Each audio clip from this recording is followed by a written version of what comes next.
name is Omariana Diane Miller Gardner. I don't know where this grass been, but you know, it's here. Why am I doing this right now?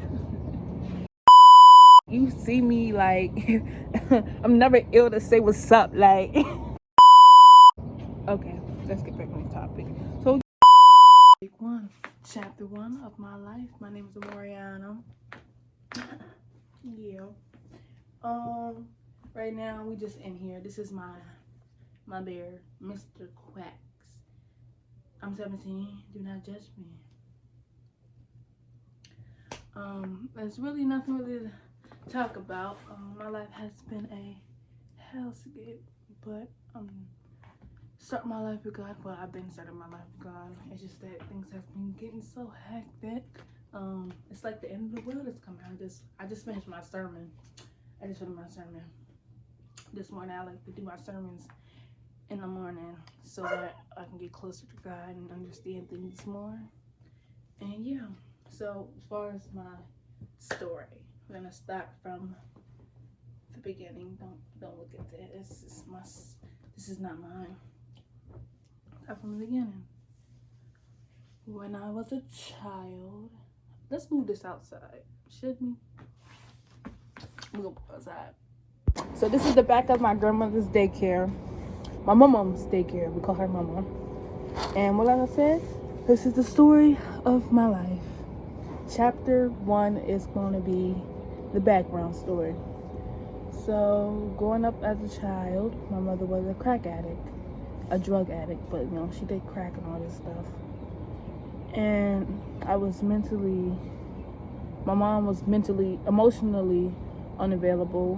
My dad went to jail when I was a baby, and she didn't really have anyone, and she'd been going through stuff since she was a child that was never coped with, and she don't believe in getting help. So everything that happened to her is still in her mind, plus the drugs. So she's kind of like delusional, and I'm trying to be on my mom because I understand what she's been through. Her sister got shot in the head when she was 16. Her other sister got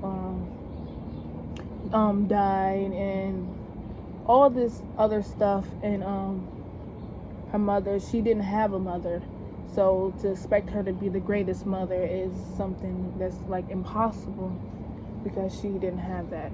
So back to me, that was my mother while I am.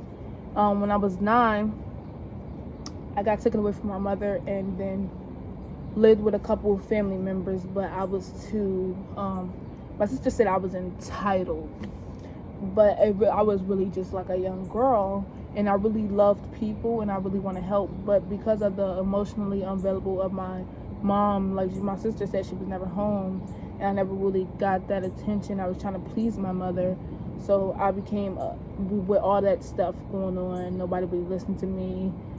My mother was like, she used to yell at me for stuff, tell me to shut up, be quiet. So I became a people pleaser and then didn't accept the help that I was given, because, you know, I'm a reflection of my mother.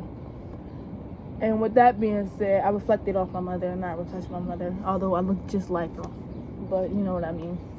When I was 9, living with different family members at the time, and then I lived with my aunt.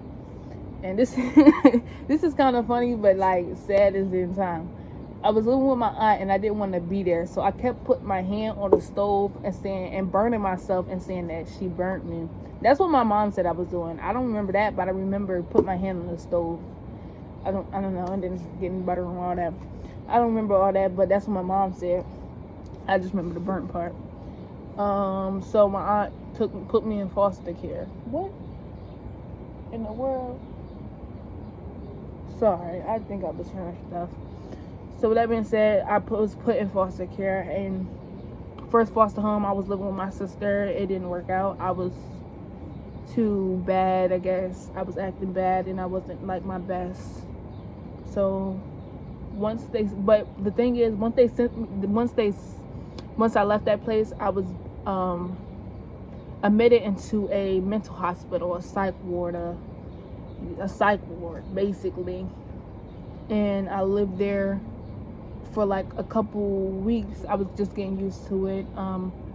But little did I know that will become like my, like, it's, what's it called? I just keep going and going and going and going, and that will last for 7 years. I've been through foster homes and psych wards, mainly psych wards. I've been to 5 foster homes and psych wards for like 9 months to a year each. No, 6 months to a year each. So 9, 10, 11, 12, and 13 and 14, I would spend my life in residentials, foster homes, and psych wards. I wasn't really crazy. I just been through so much. And because I was a child when I first went into there, like seeing people cut themselves, seeing people cut themselves, seeing people with depression, seeing people with anger issues and throwing stuff and doing stuff like suicidal ideations, acting on their suicidal thoughts. And because I was so young and I didn't know that part of the world, so being so young, I then learned those behaviors. And as I got older, I started suffering the same things. Although in the beginning it was like learned behavior, it then became me. Like I started having depression, anxiety, anger issues, because I just wanted somebody, and I didn't have that. I didn't have my mother, nor when even before they took me away from her, I never really had my mother. But I really loved her so much. You know, I was just a child. I was a baby, and like she's my mom. So with that being said, that happened. I'm gonna get up and walk. Like, I like being outside. I don't know what's back there, and I'm scared because I keep hearing it. But like I said, that is really just throwing life. And and coming here, my great grandmother adopted me. She adopted me when I was 15, but it went through when I was about like a couple months in. A little later, maybe when I was 16, I don't know. But my grandmother adopted me, and on my 15th or 16th birthday, my mom wanted to throw the party, so she threw the party. I let her throw the party, my birthday party, but she relapsed on the same day. She took my money, my birthday money, and like it was hurtful because I was really trying to start a new connection with my mom since I've been through all that, and just now coming back and seeing her, trying to start that connection. It's crazy. Trying to start that connection. I really need to type her up. Trying to start that connection, and she did that. It was like, damn. So with that being said, that happened. I also been starting my spiritual journey. I started my spiritual journey with my depression. It has gotten better, but in the midst of that, I was on TikTok, and all these witchcraft stuff kept coming to me and telling me that my grandmother was doing witchcraft on me, my mother, my cousins. It was telling me all that, and I was believing it. And I still don't know what's true or not, but I gave my battles to God and decided to start this YouTube channel. And because that witchcraft was getting to me, I felt something in the mirror, and I smelled something, and they said something about throat chakra and all that. I don't know. I want to get away from it now. But with that being said, I ran away from home because they said my grandmother was doing it. So I ran away from her house, and I ran and the wind guided me to the library. And then after the library closed, I sat outside, and they called the police, and the police admitted me to the Christiana hospital, and then put me back in the psych ward when I was 17. So now I'm back in the psych ward system. I still have like these, like I had to get off TikTok to really live, because I feel like TikTok is corrupting my brain. It's making me scared, and I don't know if it's God or the devil, but now I'm realizing that it's probably the devil, because it's producing fear. So that's the devil. The devil produces fear.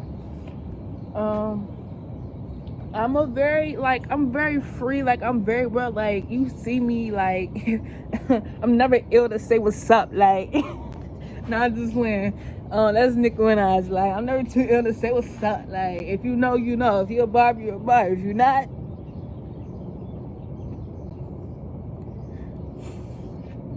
I was.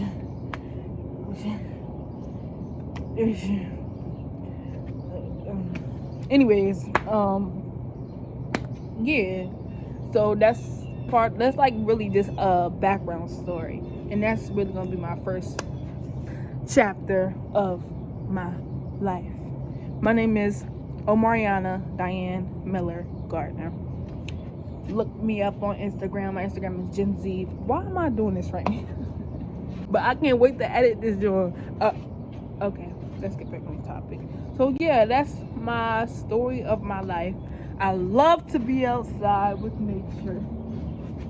I like being outside with nature. It makes me feel so free. I love trees. I love touching the trees like this. I love grounding. What's it called? Yeah, grounding when you barefoot. I never tried the barefoot part because I don't know where this grass been, but you know, it's here. But anyways, yeah, I love being outside in nature, touching trees. Like I want to be by the clear blue water in the sand, just laying there. Grass, we not have to worry about any littering. Like I want to be by the trees, the forest, and everything. Oh, I'm also a rapper. Like that's what I'm also a rapper. We're gonna do that in the next video once I edit this stuff out. Edit this job. But yeah, I want to be a rapper, and I'm gonna do that. Period. So I write music. I write songs. I really just use the beats off of YouTube, and I do that. This is about me, by the way. I wear glasses. I'm blind. I can't see. I'm blind, blind, blind, blind, blind.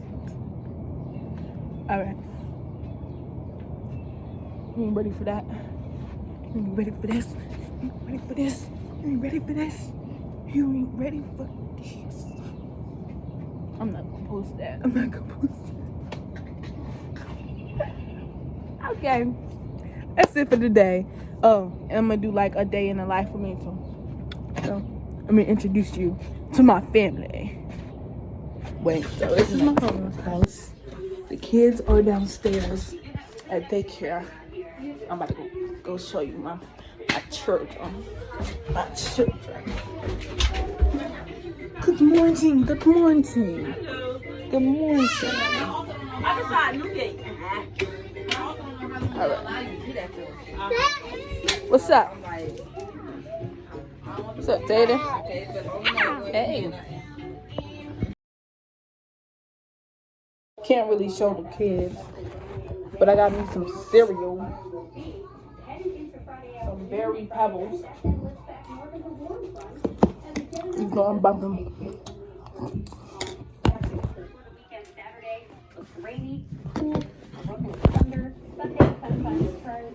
Enjoy watching me eat. Really more to talk about for today. Well, I'm gonna start recording another video, but I just learned how to do the YouTube intro and I just finished it. It will be added on in this video. Questions or whatever you want me to talk about, I could do that if you have any questions on this video. So peace. 1.6 cubic foot capacity for storing up to 6 bottles and 126 cans.